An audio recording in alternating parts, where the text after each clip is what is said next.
Hi, I'm Ed Sperling. I'm the editor-in-chief at Semiconductor Engineering. I'm over at Synopsys with Jim Schultz. We're going to talk today about RTL restructuring. Jim, what is RTL restructuring and why is it so important? Thank you, Ed. RTL restructuring is the changing or modification of the modules in the RTL. And the reason why we do it is because we want to modify or improve the physical implementation. So you change the RTL to improve the physical implementation. Typically, you want to make your changes as early as possible. Is RTL early enough?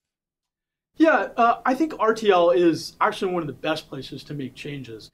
The reason being is that when you make changes at the RTL level, you can have a greater impact on implementation. So it's kind of like this lever where you move the lever at the small end and you can have very wide and broad changes. If you try to make a lot of changes once you're in physical design, you don't have the ability to make as much impact on the PPA. Let's take a closer look. Sure. Jim, what are we looking at? Well, what we see here is an example of the RTL hierarchy. So starting with your top level module, we see instantiated under that module A and module B, module C underneath A and D underneath A, and then underneath B, we see E and F. I would call A and B are siblings, and C, D, E, and F are children of B and A, for example. So A is the parent of C and D, and B is the parent of E and F. And when you want to change these things around, what has to happen? Because really what you want to do here now is occasionally mix those up, right? Yeah, when you make changes to the RTL, so the common changes that we do are grouping and ungrouping. So what you're talking about here is the logical side. How does that connect to the physical?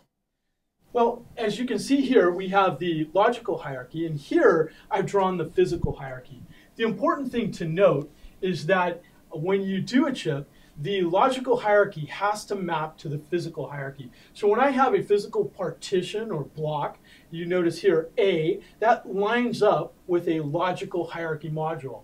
So A maps directly to A, B maps to B, and then underneath B, I have the children E and F. Physically, what that looks like, I can have E as a separate partition and F as a separate partition, and they're nested inside that physical hierarchy. So that's how the logical hierarchy maps to the physical hierarchy. Why do you perform restructuring?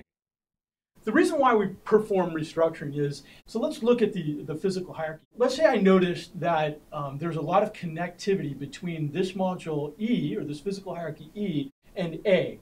So I have lots of connections going back and forth. That could create channel congestion. If I have a channel-based design, I'd have lots of pins here. So that can become a problem with congestion.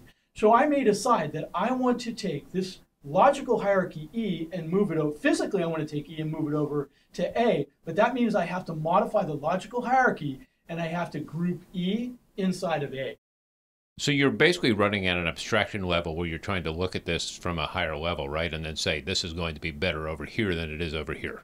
Yes, that's right. I'm looking at the abstraction level in the logical hierarchy and I'm applying that to the physical hierarchy. So where does this get really difficult? Where it gets really difficult is when we start grouping and ungrouping these logical hierarchies. There are a lot of connections that are between them. So here, let me show you in this case, I have taken the children, C and D, and I've grouped those together. That usually, typically, is not too difficult of a thing to do. C and D are already siblings, and so I can easily kind of group those together into another logical hierarchy, and I can give it a new name. Where it becomes more difficult is when, let's say, I ungroup the siblings, the children of B, so I've ungrouped E and F, or even more difficult, as you notice down here, I have taken E, like we talked about here in this example, I've taken E, which was a child of B, and I've reparented. So this is a new type of function that we do. So we have group, ungroup, and here we have reparent. When I reparent, I move the child E over to A. That breaks connections logically, and those connections have to be restitched. We have to reconnect them. Not only that, it also impacts the constraints, the SDC and the UPF. So basically what you're talking about here is disconnecting nets, right? Yes, that's right. It's disconnecting nets and reconnecting them.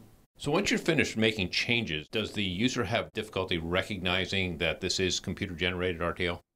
Yes, they often do, because one of the things that happens when I write my RTL, the user will often put in comments or they have a style that they want to keep. And so when you restructure the RTL and you write that out, you export that RTL, it can actually create problems because the computer generated code often leaves out those comments and it doesn't apply the same style. RTL is the backbone of all chip design, but what happens when errors creep in? Do errors creep in from doing this?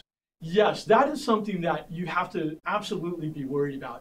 And one of the things when we make changes, we don't want to break the functionality of the chip. And when you're disconnecting nets and I'm reconnecting, we have to make sure that all of that functionality, the original intended functionality, stays the same. In order to do that, in fact, in RTL Architect, we will export scripts. You can run formality to make sure that the RTL is equivalent to, the changed RTL is equivalent to the original RTL. Basically what you've done then is you've taken things that were typically done later in the flow and you've moved them into RTL now, right? Yes, that's correct. So typically, many of these operations have been done at the physical design stage, which is extremely difficult, extremely tedious, and the physical designers have to make sure they communicate with the RTL designers to make sure that change made it into the RTL. Now, by pulling this forward into restructuring at the RTL stage, you can do it upfront, you can do it faster and cleaner, and then feed that to the physical design team. What happens when you add another dimension to this, the z-axis?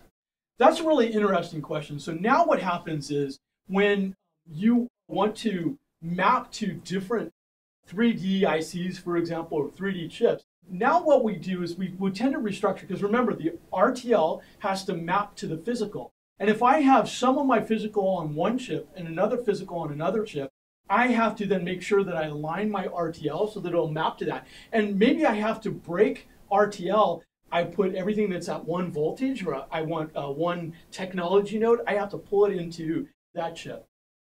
So almost everything we do in chip design is around PPA, power, performance, area, cost, and, in your case, congestion. What if the RTL designer really has no idea how to restructure their logic? What happens then? Yeah, and we see that often with RTL designers because they don't usually know anything about physical design. In RTL Architect, we have the ability to automatically auto-partition the design.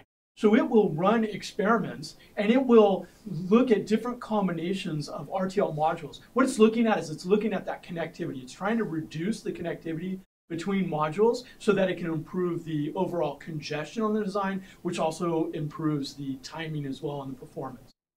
You think about place and route, it's been pretty much in the past, it was, okay, put things down on a board or a chip and a substrate, and you pretty much know how it's going to behave. You've got a lot more variables coming in here now. You've got a lot more pieces. You've got heterogeneous designs. You've got multiple dimensions going on. What happens in terms of the physical side of this?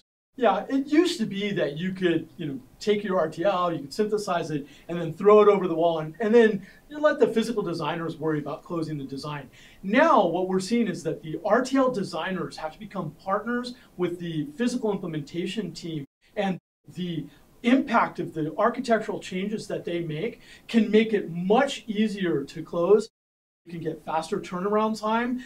You can hit your PPA targets. And all of that can happen up front with the architectural design itself and how you modify your RTL. Is everybody used to working with the same kind of data?